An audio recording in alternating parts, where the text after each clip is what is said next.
Hey everybody, welcome to the Slick Tree Podcast. I'm your host, Colby Langford. The point of this show is to help improve ourselves as dogmen and to raise the quality of the dogs on the end of our lead. So let's settle in, turn the volume up, and let's see if we can't learn a trick or two together from our guests.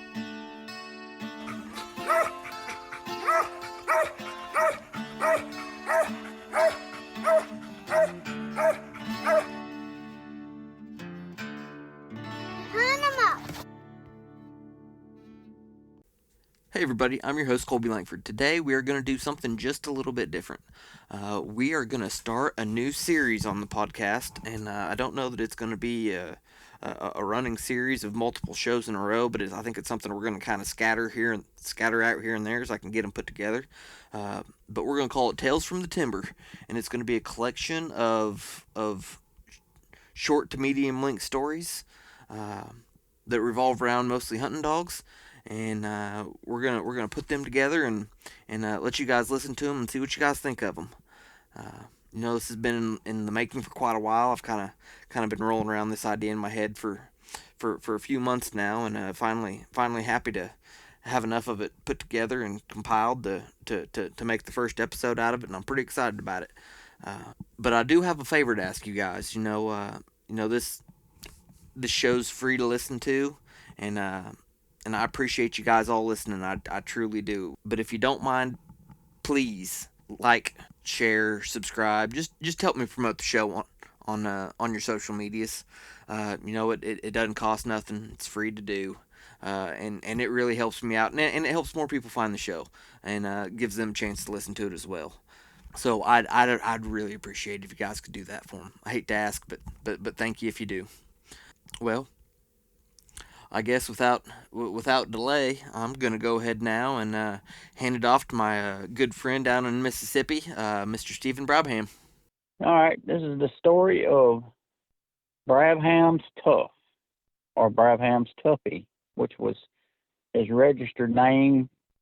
My daughter named him when I brought him home in a short amount of time in 2005, I believe it was.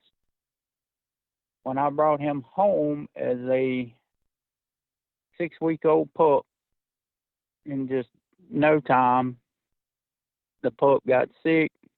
Trim Walker pup got sick.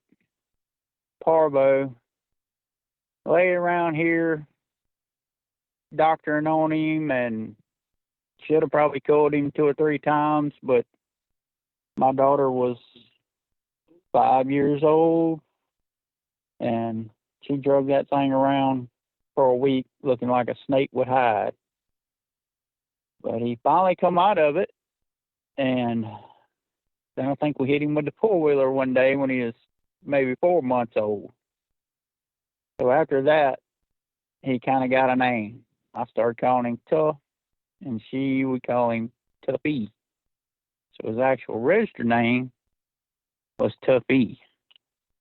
And anyway, that's when I brought him home.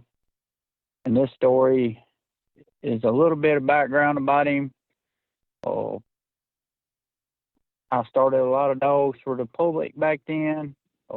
Raised some dogs, started them, sold them, running and treeing, and he would have been in the latter category of I got him to raise, start, get going, and sell. When he was in August that year, right before Labor Day, Hurricane Katrina come in, and I had put the pup up, and when that storm come in, I ran down there under a bunch of big oaks, and I said, well, they better just turn him loose. He'll come up here to the house, get under the carport, survive the storm, or so I thought. When the eye came over us, it was kind of weird. A bunch of squirrels started coming down, I guess, from the wind, and they were just everywhere in the yard. And this pup seen one of those squirrels run out there and treat it. After the eye passed, continued treating it with a, I don't know, it had to be 60 or better. Mile-an-hour wind, driving rain, unreal. And I have a VHS tape somewhere from a camcorder where I recorded him out the window of the house, and that was pretty crazy. I need to find it, get it transferred over to a CD or something. But anyway, what went on? He started. I guess about 7.5, 8 months old. I turned a coon or two loose ahead of him. 3 does. Oh, I want to say it was about late October, early November. Would have put him somewhere about that time frame. Took him coon hunting behind a bunch of big cornfields in a farm over here not far. First night out, he runs in there, strikes a coon, runs it in there, trees it up a big gum, knock him out. First tree he ever made. So I'm getting pretty excited about the pup. We bebop along there into that winter. Started getting a little bit trashy on deer. Had to bump him off a few deer. And when I say he could run a deer, he would strike a deer, bust out in one of them cut cornfields, and you could throw your light up, and that deer would be 50 yards ahead of him, and he'd be boiling him. He was very, very much a track driving dog. But rode on around. He got about probably 13 months old. So I got him to where he would not run a deer. You couldn't put him out on a deer. He was too smart for that. You wasn't gonna set him up like that. He wasn't no dummy. Well, he bayed in a riverbank one night, and I didn't know I thought he'd put a coon in this riverbank. And I go down there to him. He's got a coyote bayed up in this riverbank. And I'm thinking, must have been a sick coyote, whatever. I dispatch him, get out of there, keep on rolling around, tree another coon or 2 or 3, and he's doing a really good job. Young male dog, he could tree a layup, no bark, just fall tree and have it, and he could also run a coon. But he was pretty unique. He was really, really nice young dog. And I guess, I don't know, he's probably getting on toward, just before I sold him, I think he was 16 months old. I'd put him in a hunt or 2 and then one. A little bit with him. And he caught another coyote in the middle of a field one night. And when I got there, he had him bayed. He had stripped his tail, I guess turning him, and held him. I got all the way to him. Coyote would try to break. He'd grab him. Couldn't get away. So got him out of that situation. Did a little deterrent on him with the collar. And continued on like we had been doing. 2 or 3 weeks rolled by. Had a friend of mine that I had sold another female to that was around about the same age. She may have been closer to 18, 19 months old at the time. But I had took her in as a trade to help a guy start another dog. And I got her going and sold her to a friend of mine named Tim Dillon. Didn't put a lot of time in her. He hunted with her about one time, and liked her and had to have her, and that was the end of that deal. But so we got together on this particular night, which is where we've been leading up to getting to. We decided we were going to take them two and make a drop on a big creek below his house, not far from here. So get over there. It's late January, early February. And he's been doing really well.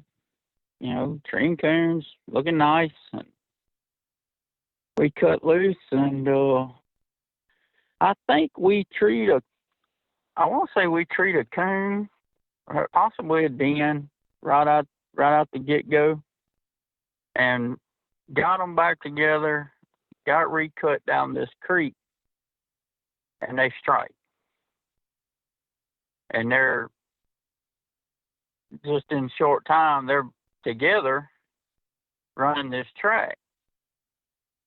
And they make up a pretty good round, come back up the other side. They loop, book it across there 300 or 400, and sound like they're treed. So we assume they're treed. We're going around, get a little closer, and we start into them by foot. And in the back of my mind, I'm thinking something just ain't right. You know, I haven't said nothing yet, but something don't sound right. And they were a good piece from us. And we get on over there, and they're in the side of a bank. There's a big cutover. They're right in the edge of it, and this kind of on this hillside. There's a big hole in a dirt bank, and I'm like, what in the world did they? You know, they could have ran this coon, put it in a hole. You know, was what I was thinking. So we get over there, and like I said, this was in '05, so '05, '06. It's probably in the '06 by now, but I'm a good bit younger then. So I first one in there, and I'm handling dogs and tying them back, and I want to see what's in this hole. So I get them back and tied, and then Tim walks up, and I'm looking in this hole in the ground in the side of this bank. And at first, I saw something in the light, and it kind of had me puzzled. All I could see was a brown, something kind of deep in the hole, but it had a brown, looked like I could see a back, and then I could see these ears, but for some reason, the first thing that went in my head was, how did he get this deer in this hole? And I say something to him. I said, I believe it's a deer. He's like, there's no way. And I go back down and look into the hole and get to studying. And I'm like, oh, crap. It's a coyote. Give me your pistol.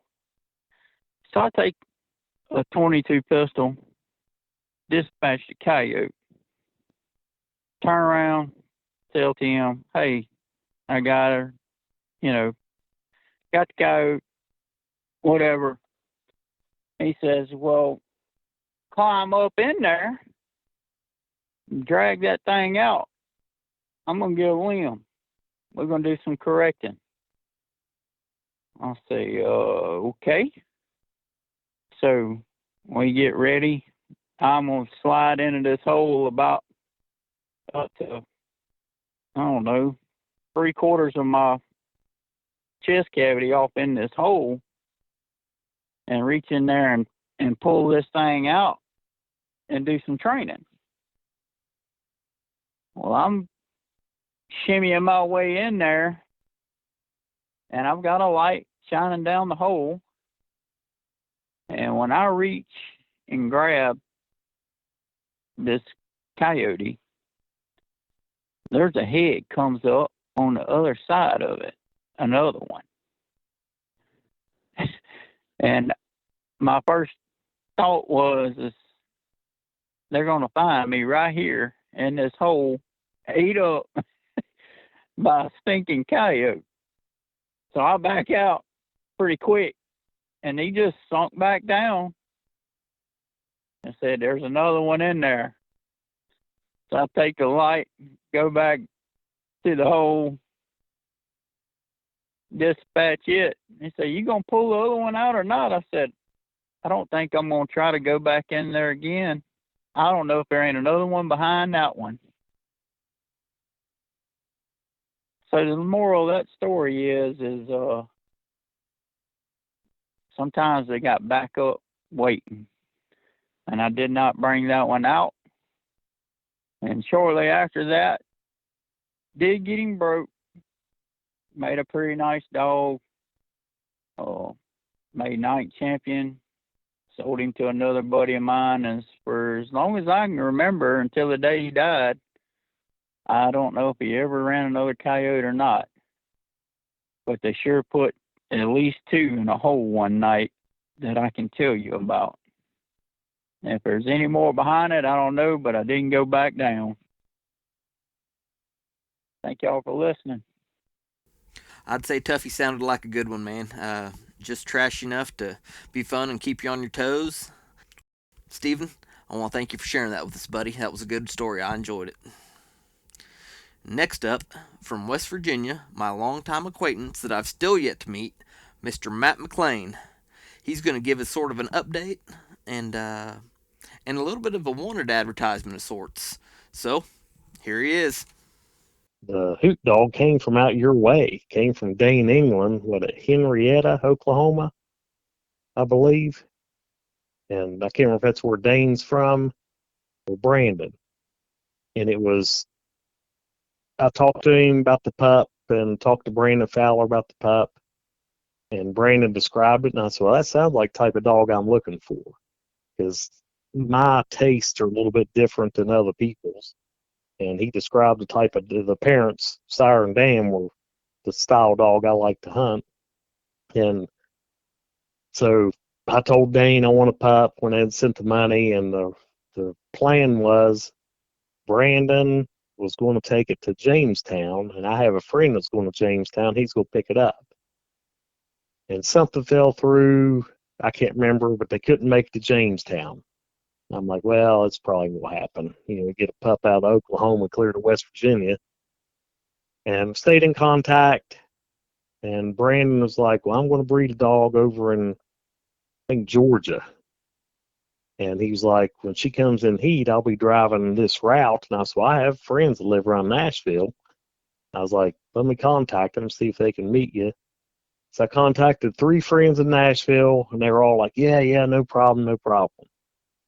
And then we're waiting on Brandon's dog to come in heat so this pup can catch a ride east. And we waited and waited and waited, and Brandon's like, I don't know. He said, normally she's like clockwork. She should already been in. So finally she comes in heat, and the weekend he was traveling, 2 of the 3 friends were out. And they were like, no, I cannot make it. And fortunately, Sean was able to eat Brandon Fowler. Brandon dropped the dog off, and they met at a truck stop. Neither of these 2 have met, nor had I met Sean or Brandon. I've known Sean from the old Pirate 4x4 website days, and we kept in touch with Facebook. So you had 3 strangers and a dog, and we jokingly referred to it as a shady dog deal. Drop a dog off at a truck stop at night to a stranger. So the following weekend, I went down to Nashville, picked the dog up from Sean, and took him home.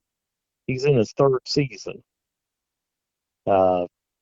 Overall, I really like the dog. I mean, I've had one other really good dog, and this one's a really good dog, but I'm also very critical of all my dogs.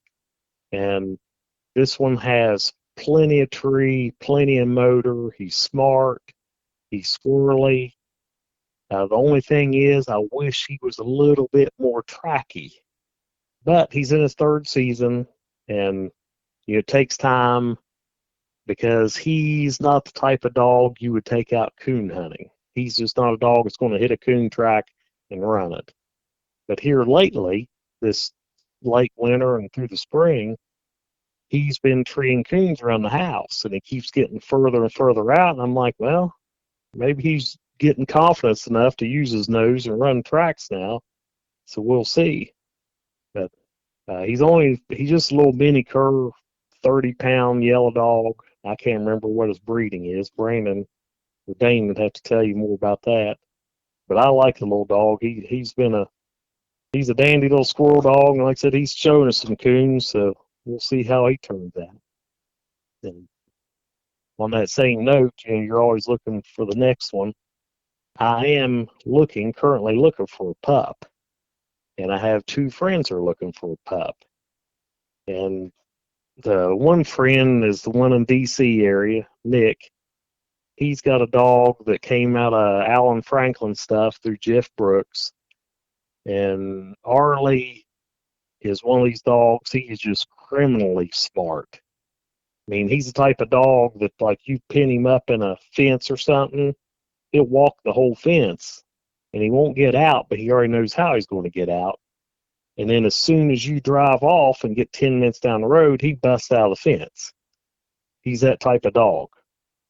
He's more of a coon dog than he's a squirrel dog, but he's a dandy for both.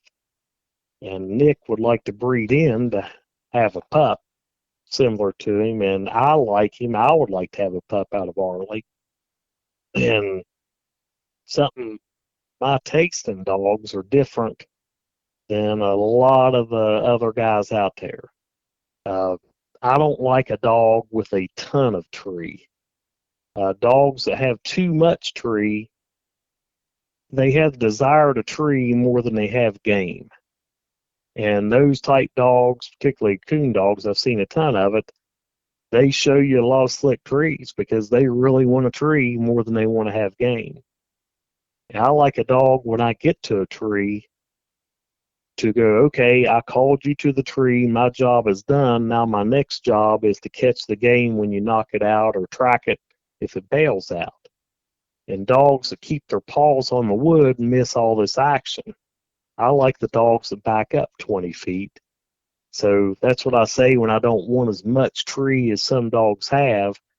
I want the dog that is squirrel focused and coon focused versus one that's sitting there, paws on the wood, barking every breath.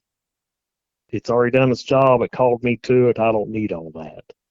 And the dogs that back up like that and pay attention are the ones when the squirrel bails out, they'll stay with it and timber it. And I want a dog to stay underneath the squirrel, not show me the tree it went up. I'm a squirrel hunter. It doesn't do me any good.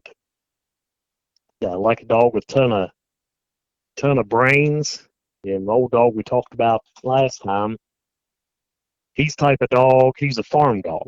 He was loose all the time, and he'd just lay around the porch. There'd be squirrels in the yard. You see squirrels 100 feet away, he had no interest in. If I walked out of the house with my vest on or carrying a gun or had to lead, he would spin in circles or run down over the hill and tree. Because he knew, it's like, okay, you want squirrels? We're going to go get squirrels. So that's the type of brains I want, to know when I'm going hunting, what I'm doing, and think it through. Because when I would ride over, feed the cows, check the cows on the four-wheeler, he would go along with me. And if a squirrel ran across the road, he would tree it, but he wasn't hunting. And so much so that I entered him into one field trial. I think it was can't remember, NSDA, the Squirrel Dog Association field trial. And I told him, I said, I got tons of squirrels. I got places to hunt. I'll guide. And I took my dog with me, and I drew out, I think, 2 or 3 other guys. And I told him when he got out of the truck, I said, I don't know if my dog will hunt. I was like, if I don't carry a gun, he doesn't think I'm hunting. And so we went out in a 2-hour cast, going around their dogs are treeing, my dog didn't care. You might have just had a house dog with you. He would go up and just look at the tree and be like, "Yep, that dog got one." And we went through 3/4 of that cast, and my dog never even let out a bark. He just wasn't interested. Because he's the type of dog, if you didn't have a gun, he wasn't going to hunt. Because he just been trained to do so. Uh, the something else which all dogs have to have is hunt and independence. And that little hoot dog, he's got plenty of motor and he's got plenty of independence. He will back another dog if he's not doing anything and I go towards the other dog. He will pull in to see where I'm going and what I'm doing. But if he's got his own squirrel, the other dogs get their squirrel, he's staying right where he's at. And of course, if your dog's treed, you always go to the dog with your dog with a squirrel because I don't want him getting those habits of leaving a squirrel in a tree. If he trees, I'm coming to him. I just need him to hold tight. He does that. Got plenty of motor, plenty of hunt.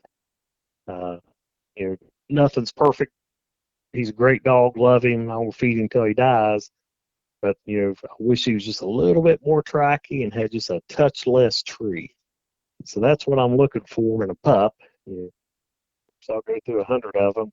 Never find exactly what I'm looking for. Hadn't found the perfect one yet. Nick's looking for a dog like Arlie, and I think Arlie, I can't remember if he's Festus bred, but if you've seen the Festus bred dogs, they're like 180-pound dogs, a little bit of hounded ears. He looks like that, and he acts like those dogs. I can't remember how he's bred. Nick or Jeff Brooks would have to tell you. I think it's Blueberry or Huckleberry. I couldn't tell you. I don't know the dogs, so I didn't remember the names. And the third friend, he's gotten several dogs and just hit and miss. And they'll show you a few squirrels, but he's just looking for to step up the level. He's been out with Hoot a few times, and he was like, "Man, I'd like to have a dog like that." And I was like, "Yeah, I had to go through a bunch to get to this one." We hunt nearby. He's got a son. I think his son's 11. And last time we went hunting, leaves were off. We had a great time. Shot plenty of squirrels. And Hoot went up to a hollowed out beech tree that'd fallen over in the forks of another tree. So it's about a 45-degree angle. And he was barking at the base of that beech tree. And I kind of already knew what was at, so what was going on. I was like, there's no squirrel in that tree. I was like, I bet there's a coon up in that log sleeping. And so got up there, told Trenton, I said, "Get your head in there and look up that log, see." He said, "You see anything?" He said, "No, I can't see anything." I stuck my head in there and I could see the fur of the coon thing was sleeping right top of that deadfall. I said, "There's a coon up there." And the log was tall enough that Hook would go up in there. And I was like, I chained him up. I was like, I do not want him to go up in a hollow log and get in a fight with the coon. So I told Trenton, I said, "You shoot that thing out of there, and you kill it, and I'll send Hoot up there to get it." And so, it's a kid. He shoots several times and finally got hurt. And you're like, okay, that's a good hit. And then his dad looked up there, Harold looked up there, and he said, "Man, I'm going to shoot it again and make sure." I said, "Please do." So he shot it and thump. And so I unchained Hoot, encouraged him. He went up in that log and you could hear it going on, and that coon was not dead. I was like, this is not what I wanted to happen. And he fought that thing, fought with it. It was hurt pretty bad. And he finally drug it out of there and got it out in the ground, and we could finish it off. But that was a lot of fun for two grown men, but that was the most exciting thing that 11-year-old had seen all year long. Probably about the most exciting thing all of us had seen. We had a good time. So that's the type of pup I'm looking for. So if you know anybody's got those perfect pups, give them my number. I'll be glad to talk to them. Well, I'm glad Hoots worked out for you, Matt. And I hope that you and your buddies find what you're looking for in some pups. It can be tough to do that sometimes, and I it's terrible to be without a good dog you're happy with, and I hope you guys find what you're looking for. And I appreciate you taking the time to come on the show again and share with us. Now, last up for this episode is what I'd call a real banger. You know, I'd like to take a second and brag on a buddy of mine. I mentioned the idea to this series to him here a while back, and he kind of ran off and jumped all over it. He went out and bought himself a microphone, and I think he scratched out a handful of pages of notes and set himself down and started recording. And I personally think he just absolutely knocked it out of the park with it, with the story he did. So, without further ado, my neighbor to the east, hailing from the natural state, Mr. Tyler Asberry. A squirrel hunting story from December the 12th, 2017. It was another December morning. Not your typical hard, frosty, sunny December morning, but a humid 55-degree morning with the rain falling straight down. The type of December morning where the smoke comes out folks' chimneys and comes right back down the sides.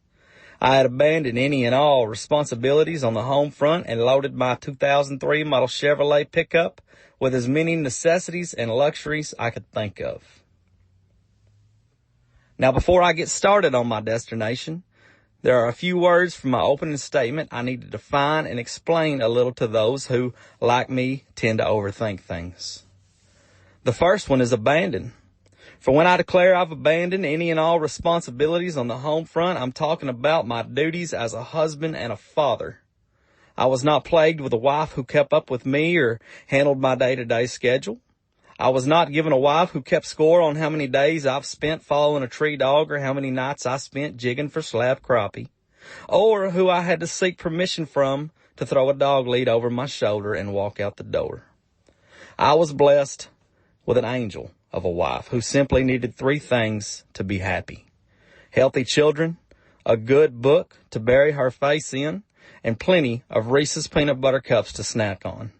I was blessed with Rebecca Jean Asberry, who blessed me with 4 children, and the word abandonment or the notion of such is not something either of us keep in our vocabulary. The second and third words I used were necessity and luxury. I must admit I've always been a slow learner, and if there was a way to learn something, it was usually the hard way or not at all before I understood it. That being said, I do know the difference between a luxury and a necessity. All I really needed in the cab of that Chevrolet was 3 days' worth of clothes, my Benelli Super 90 shotgun, plenty of high brass 5s, and my squirrel dog, Kelly. The luxury side of things was just enough cash to get me a good meal after a long day's hunt, a roll of kayak, long cut wintergreen, and a 30-pack of whatever elixir I could afford to buy back in those days. I popped my favorite Allman Brothers Band album into the CD player of that Chevrolet and headed south with little to no regard of anything going on in the world that morning, as I had one thing on my mind: squirrel hunting. In case you couldn't piece it together, folks, I was headed to the hideout. Now, to tell this story properly, I have to introduce one of its main characters and how I became acquainted with him. I have to introduce a man who I met years ago who at the time was seen as a heathen, an outlaw, a no-good coon hunter who'd never held a job a day in his life and spent more time around dogs than he did people. I didn't know it then, but this particular man would wind up being like a brother to me, a mentor. This man would go on to show me what a real dog was day or night. He taught me how to lay out a trot line when the Black River was rising as well as when it was falling. He taught me that no matter how fancy a pickup a man had, no matter how new his dog box was, nor how late a model tracking system he was carrying, the only thing that truly mattered was what was breathing inside of that dog box, and just how much effort you could really put into that animal to get him or her operating up to par. The man I'm describing to you today is none other than my friend Travis Everett Tate. Travis Tate was a name I didn't know until the age of 13-year-old. I grew up on a cattle farm, the son of an asphalt hand and an elementary school principal. Bedtime came early at my house.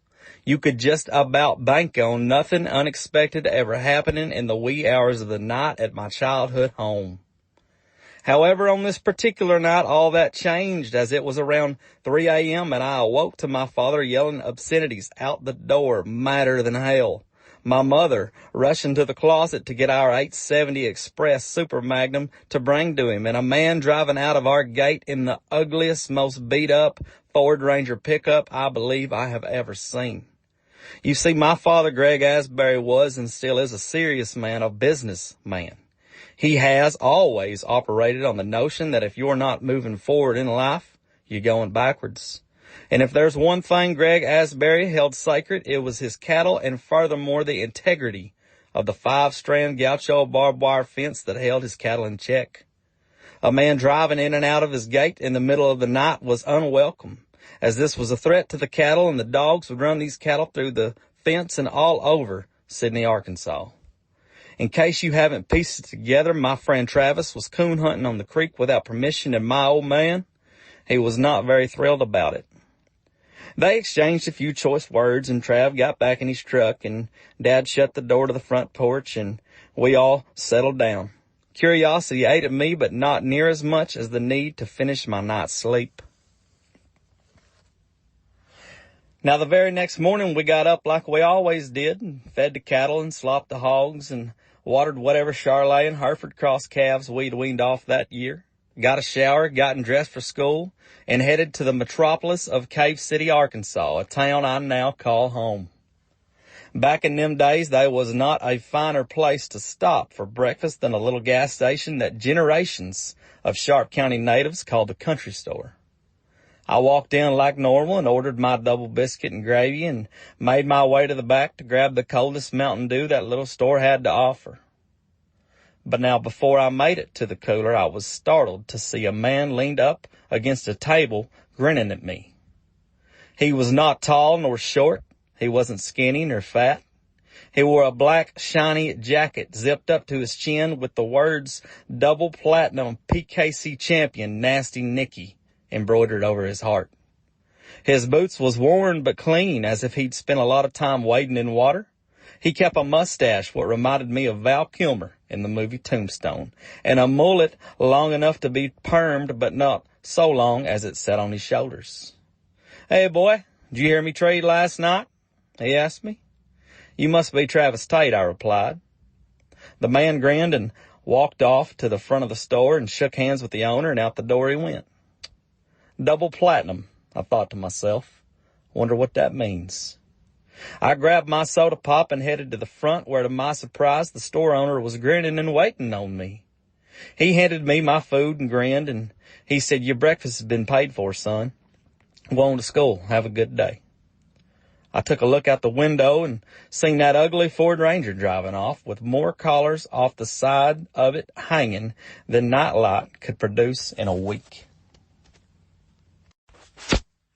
Now, it took me a few weeks to find him on Facebook, and in addition, found his phone number. But by chance and a good country breakfast and a late night argument with my old man, I was introduced to tree dogs at a young age. We spent the better part of the next 10 years together doing whatever we could to catch or kill our limit of whatever wild game we were pursuing. From white-tailed deer to long-bearded turkeys and flathead catfish to morel mushrooms, Travis taught me most everything I know about being an outdoorsman. But the real life lessons were that behind the back of a good dog. Now, I do not have the time nor the memory to discuss each and every good dog Travis has showed me, but what I do have and what I treasure is a measuring stick. And to a good dog man, and I mean a truly honest with himself dog man, a measuring stick is all that's required. For I fear that if I had never met Travis Tate, I would not have known what to truly expect out of a dog, what to truly ask out of an animal, and how to get it there. Lesson after lesson and mile after mile and night after night and day after day, Travis Everett Tate helped mold me into the dog man I am today. And we've shared memories that I'll never take for granted. And with that, my friends, we can continue today's story. My weekend at the hideout. I arrived in Prairie County, Arkansas just around 9 a.m. My friend Travis had just bought a lot south of Duval's Bluff in a community what had access to a boat ramp to the White River. and furthermore hundreds of thousands of acres of public hunting land. It was still pouring the rain and uncommonly humid that morning, a recipe for what we squirrel hunters know as a perfect afternoon for a sure enough squirrel massacre. Travis had told me to text him when I went through a town called Des Arc, Arkansas, and that usually meant give him time to get around and get dressed and get his mind on business. I had no idea the treat that I was in for, but the details of that day will not soon be forgotten. The Tate hunting camp was what men like myself did and still do dream of. A 2-acre lot with a 3-run slab in the back set up with barrels for dogs already bedded with the finest wheat straw the Arkansas river bottoms had to offer. On the north end there was a fire pit with several metal chairs around and a rick of dry hickory logs for burning under an old blue tarp. This was a place where insults were traded and lies were told and rot gut whiskey was drank like it was going out of style. Being what my mother deemed me, a bit of a pyro, seeing that fire pit was a dopamine release in itself, as dead squirrels, good company, and a good fire is all it did and ever will take to make Tyler Asberry grin. Being a simple man with a simple mind, it's never taken much to please me, but as my Becca Jean will tell you, I'm a lot better dude to be around in the ember months. The south end of this outdoorsman's paradise had a limestone circle drive encompassed by a portable garage that housed what I would later learn to be the most vital tool in this weekend's mission. Trav's 1872 all-wheel flat-bottom boat powered by a 90-horse, fuel-injected long shaft Tahatsu with a stainless steel prop. I took in the scenery and told myself I was right where I needed to be. I walked up to the porch that morning, not recognizing some of the vehicles parked outside what was simply a 12 by 24 barn that had been fabricated and modified to hold as many men as could sleep inside of it. The porch was small, and on it sat 2 5-gallon buckets of old lead weights for tying down lines and enough pairs of Quattro rubber boots to shaw a full basketball team. As I opened the door, I was surprised to receive the biggest neck hug I had gotten in years. Jennifer Tate had worked up a full sweat cooking up our breakfast, and I had no idea the treat I was about to receive. Fresh fried deer tenderloin on a bed of homemade mashed potatoes in the thickest gravy I'd ever tasted. Ice cold white milk and enough biscuits to make a grown man founder. If there was one thing Jenny wouldn't do, it was let me go hungry. The amount of meals she had fed me through the years is something I've lost count of, but never taken for granted. It was a loft cabin with an open floor. The bottom story housed the kitchen, a large sectional couch, and the restroom quarters. There was stairs going up to a loft on either side of the futon where a simple queen-size mattress laid for whatever dog man came to visit. A 5-brick propane heater hung on the wall, and there was a 48-inch television airing old Bill Dance tapes in the middle. I never did figure out what the walls looked like, as there was not a single piece of it exposed. Scorecards from old coon and squirrel hunts, photos of killings and catchings of the past were pinned all over the wall. There was a tanned rattlesnake hides, bobcat hides, deer hides, coon hides, and even hornets' nests used for decorations. It was a true sportsman's bachelor pad. Trav had been telling me about the hideout, but I'd never dreamed of how put together it was. About that time, Jenny woke everyone to eat, and I kicked my boots off and sat down with strangers who later become friends. Folks, if I didn't tree the first squirrel that weekend, one thing was for certain. I was in amongst good people, and nothing could spoil my mood that day. We sat down to eat that good breakfast after I'd shook hands and introduced myself to everyone around the table. To my left was Braden Tate, a cousin to Trav, who I'd met before, a professional forester by trade who spent his weekend fighting bulls at various rodeo arenas around the state.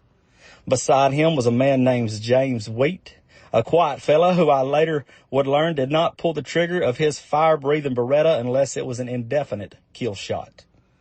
Across from me was a quiet fellow named Joe Collier.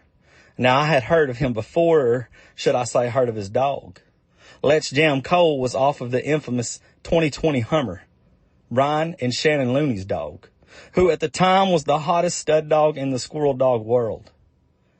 Cole was an NKC and an NSD squirrel champion by the age of 12 months old, and everyone who was anyone knew of his dog, and folks, I could not wait to see him go that day. But now, on another note, to this day, I cannot for the life of me recall what the aroma was coming out of Joe's pickup when I had arrived earlier that morning, but I did figure out he was enjoying his breakfast just as much as I was enjoying mine, and no matter how positive I was, there was a skunk trapped underneath his passenger seat.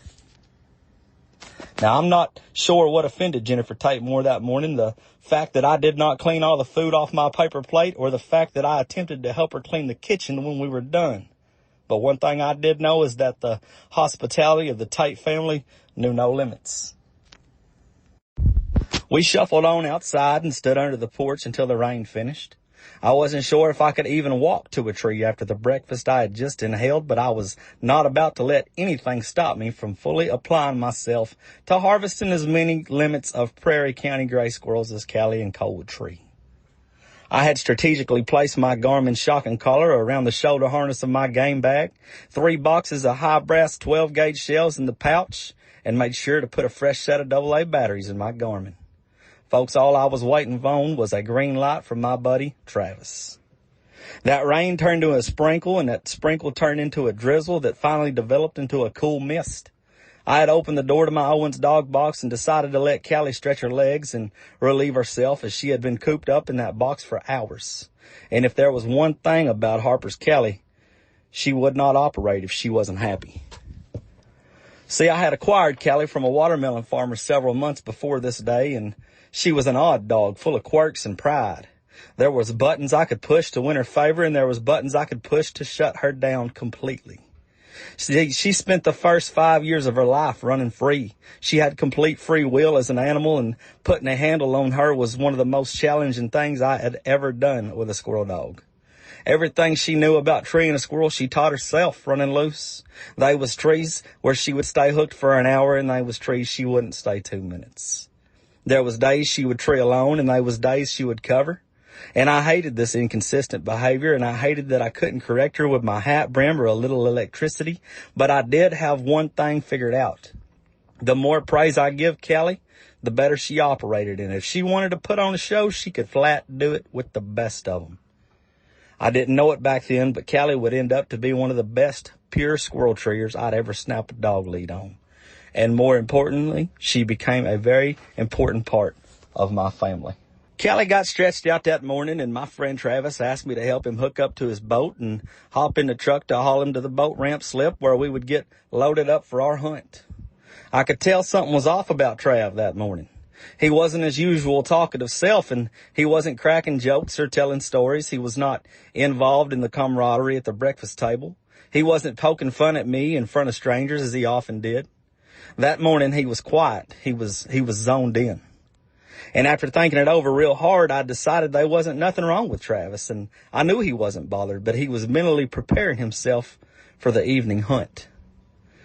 We hopped in that truck and took off down the road toward the White River boat ramp, and mile after mile I wondered to myself what was going through his mind.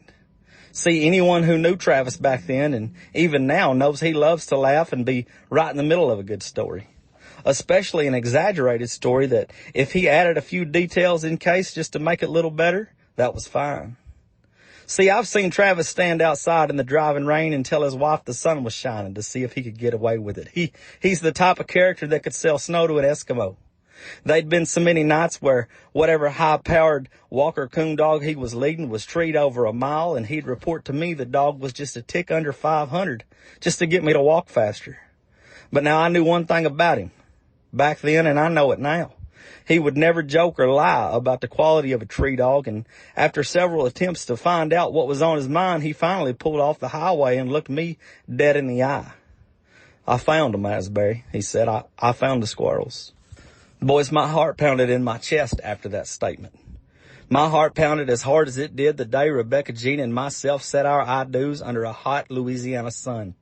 Apprehension and anxiety were not the words, and I didn't know much back then, and I sure don't know much now, but when Travis Everett Tate tells me he found the squirrels on a humid December afternoon where the sun is just peeking out, exposing the fog and drizzling rain that loomed over us, I knew I was in for a treat. This was a recipe for what we have always deemed as a sure enough killing.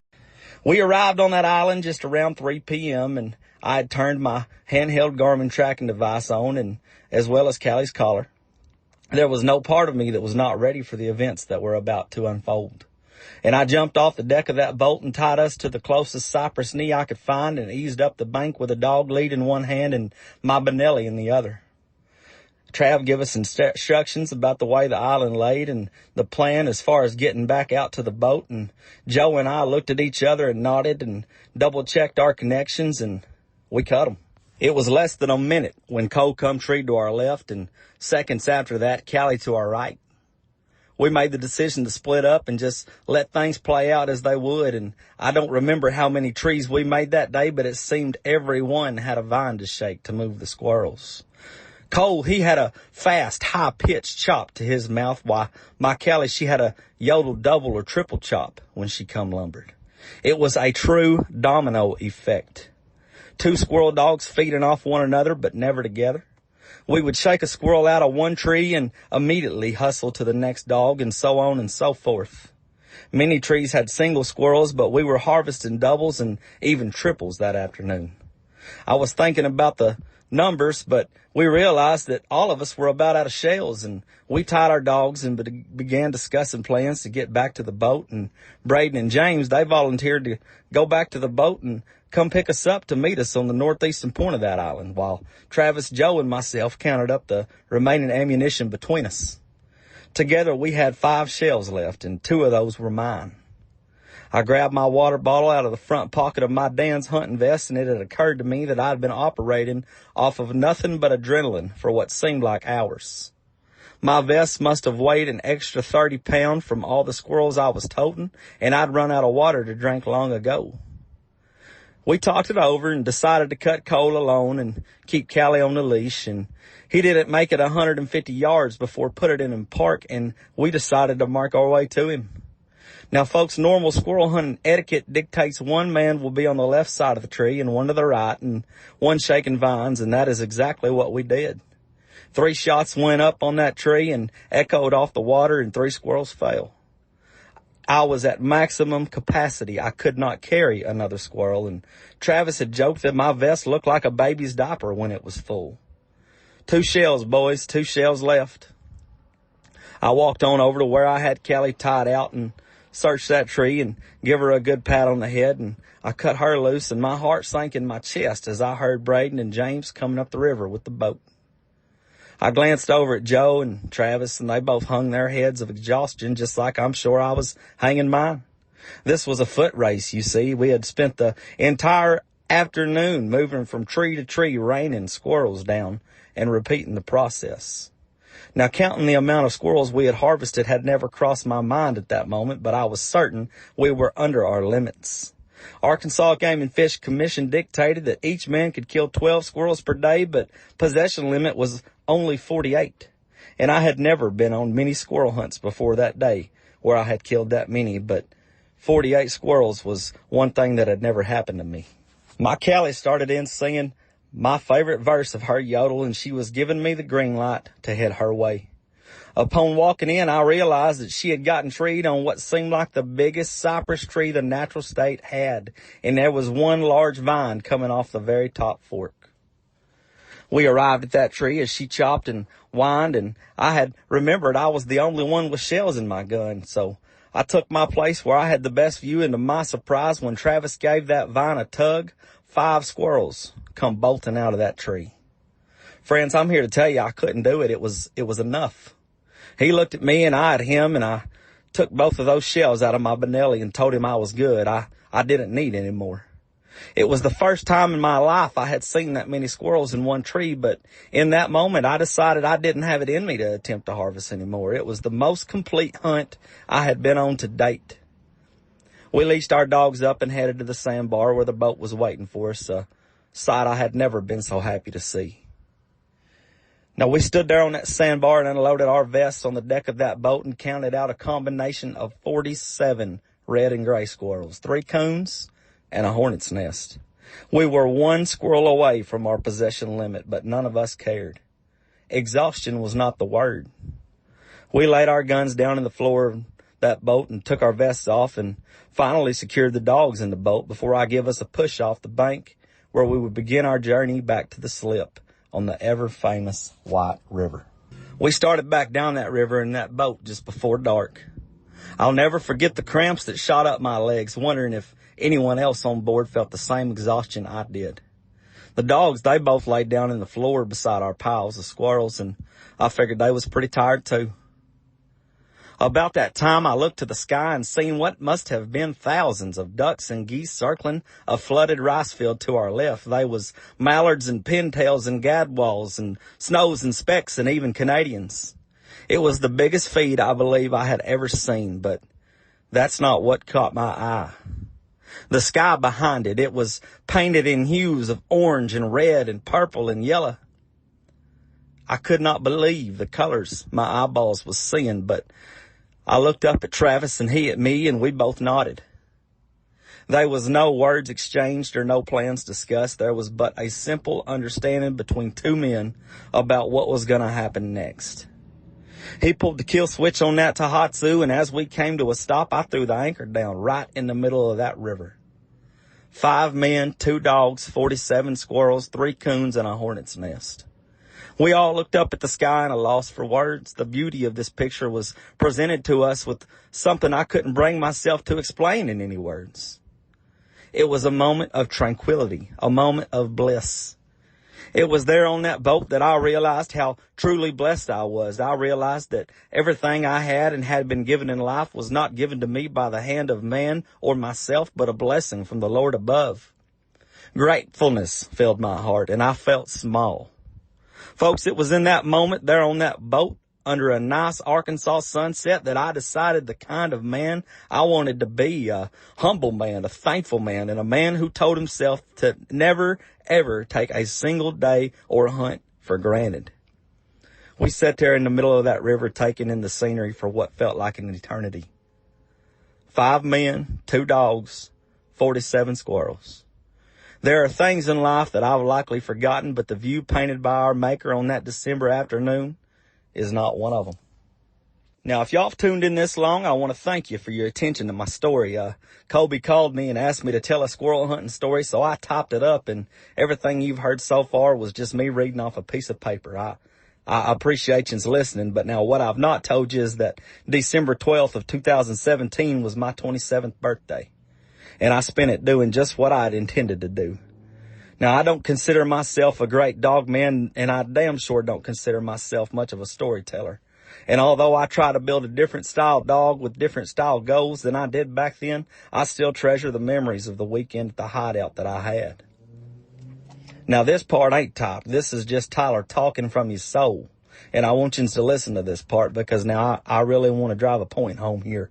We live in a time where commercialism and social media dictates all.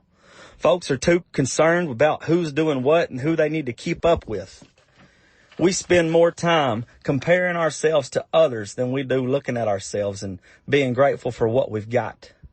Social media and screen time creates an unrealistic portrait of how to live, and it sickens me. I want to leave y'all today with a few challenges, 3 of them. 3 challenges. If you take anything from this story, I want you to listen to this part right here. I challenge you to get off the couch, get off the TV, and get off that damn cell phone and get out of the hustle and the bustle of day-to-day living and go enjoy the great outdoors. Go count your blessings because you will find them out there in the great outdoors. Go with friends, go with your family, or go by yourself. I ain't never had a bad day in the woods, and I can promise you don't ever, ever find one out there. I want to challenge you, secondly, to make an investment. I want you to find a young man or young lady, whether it be a son or a daughter or a nephew or niece or anyone. Find a young person and show them what the outdoors can do for them.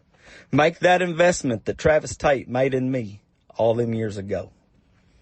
And lastly, I want you to call somebody and tell them you appreciate them. I want you to call a friend and tell them you love them. It's real easy to tear our fellow outdoorsmen down, but it don't cost a dime to call somebody and tell them you appreciate them. And as far as them squirrel dogs goes, you got to lay hands on them. Well said all around, Tyler. There's a lot more to this whole tree dog thing other than just shooting some game out to our dogs, and it wouldn't be the same without our buddies and without our friends and family and everything else that really, I mean, nature, just the beauty of it all and kind of how it all comes together. It wouldn't be the same without all of it together. Um, I Tyler, I truly appreciate the effort you put into that story. That's you did a really good job on it, buddy. Well, to everyone that's still listening to this, don't be afraid to reach out if you think you've got a good story to tell, or maybe you've got a buddy that's just a great storyteller, and you think they might be interested in coming on here. Reach out to me. I mean, I'm not that hard to find. Find me on social media.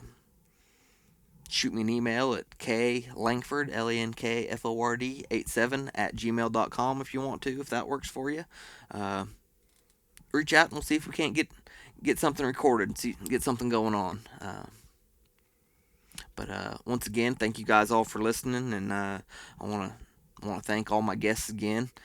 Couldn't do it without all of y'all. So you guys take care and keep wearing out that boot leather. I just want to give everyone that's listening a sincere thank you. Getting this podcast going has been a project. I really hope you're enjoying it, and if you don't mind, give the show a good rating and review wherever you're listening to it at, or share it on your social media to help get some traction. I appreciate it, and I'm looking forward to your feedback.